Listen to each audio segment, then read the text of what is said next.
The laser is one of the most useful inventions of the 20th century, used in everything from medical to military applications. There are many different types of lasers, and most of them work in a way that depends directly on the quantum mechanical structure of the atom. When an electron makes a transition from a higher energy state to a lower energy state, a photon is emitted. The emission process can be one of two types, spontaneous or stimulated. The light emitted in a typical gas discharge tube, as seen here, is created through mostly spontaneous emission. In spontaneous emission, the photon is emitted spontaneously in a random direction without external provocation.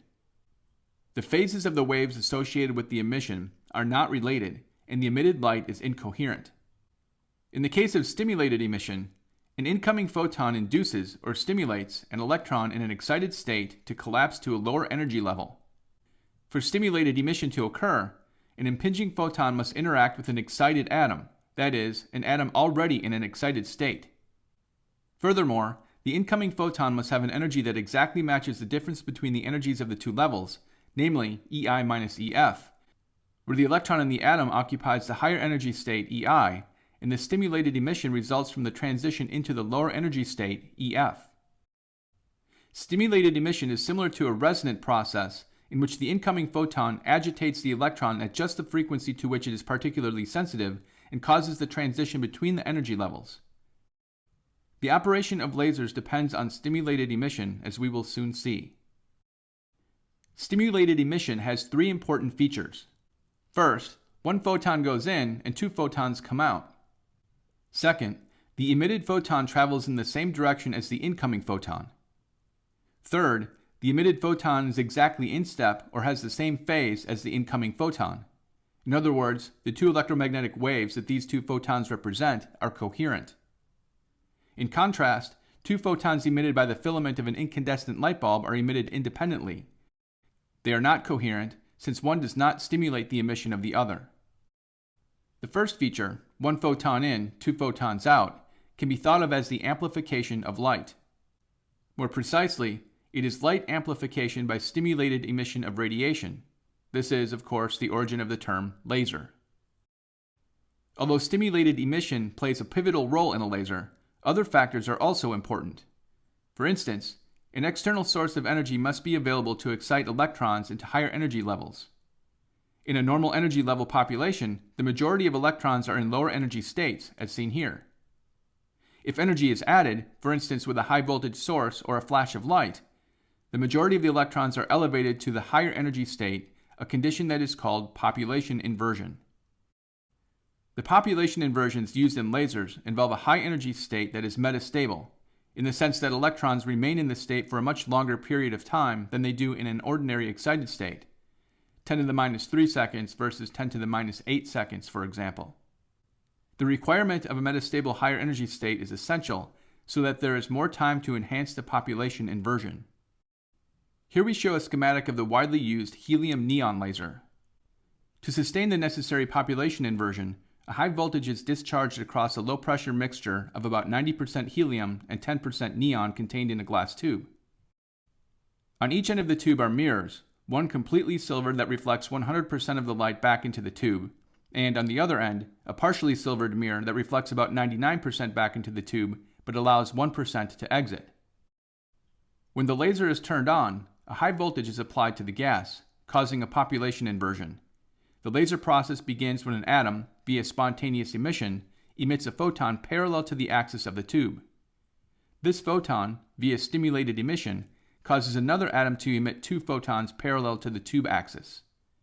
These photons in turn stimulate two more atoms, yielding 4 photons. 4 yield 8, and so on, in a kind of avalanche. To ensure that more and more photons are created by stimulated emission, the mirrors at both ends of the tube reflect the photons back and forth through the helium-neon mixture. The one that is completely silvered reflects all of the photons back into the gas tube, whereas the partially silvered mirror allows some of the photons to escape from the tube to form the usable output laser beam. When the stimulated emission involves only a single pair of energy levels, the output beam has a single frequency or wavelength and is said to be monochromatic. A laser beam is also exceptionally narrow. The width is determined by the size of the opening through which the beam exits and very little spreading out occurs, except that due to diffraction around the edges of the opening. A laser beam does not spread much because any photons emitted at an angle with respect to the tube axis are quickly reflected out the sides of the tube by the silvered ends. These ends are carefully arranged to be perpendicular to the tube axis. Since all the power in a laser beam can be confined to a narrow region, the intensity, or power per unit area, can be quite large. Here we show the internal mechanism and circuitry of a helium-neon laser. The glass fixture is the tube that contains the helium-neon gas mixture. The completely silvered mirror is located on the right side of the tube, and the partially silvered mirror is on the left where the beam exits.